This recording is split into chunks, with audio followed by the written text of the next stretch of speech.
Janshakti news, निर्भीड व निपक्ष बातम्यांचं खुलं व्यासपीठ.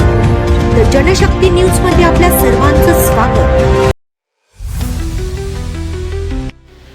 प्रेम विवाहाचा राग अनावर, भिलवडी स्टेशन येथे कोयत्यानं जीवघेणा हल्ला, एक गंभीर जखमी. नमस्कार, आपण पाहत आहात द जनशक्ती न्यूज. सांगली जिल्ह्यातील भिलवडी परिसरात प्रेमविवाहाच्या रागातून झालेल्या जीवघेण्या हल्ल्याची धक्कादायक घटना समोर आली आहे. पोलिसांनी दिलेल्या माहितीनुसार दिनांक 12 जून 2026 रोजी रात्री सुमारे 8 वाजण्याच्या सुमारास यशवंत गोविंद शिंदे हे भिलवडी स्टेशन येथील मारुती मंदिराजवळ गेले असता तेथे थांबलेल्या शैलेश यशवंत यादव यांनी त्यांच्यावर कोयत्यानं हल्ला केला.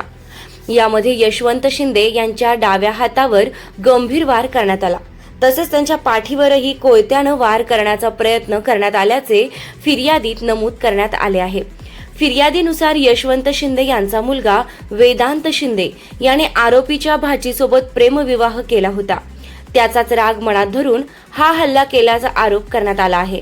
या प्रकरणी वेदांत यशवंत शिंदे यांनी दिलेल्या फिर्यादीवरून भिलवडी पोलीस ठाण्यात शैलेश यशवंत यादव याच्या विरोधात भारतीय न्याय संहिता 2023च्या कलम 118(2) शस्त्र अधिनियम तसेच महाराष्ट्र पोलीस अधिनियमाअंतर्गत गुन्हा दाखल करण्यात आला आहे. या गुन्ह्याचा पुढील तपास सहाय्यक पोलीस निरीक्षक भगवान पालवे यांच्या मार्गदर्शनाखाली पोलीस हवालदार महेश घस्ते हे करीत आहेत.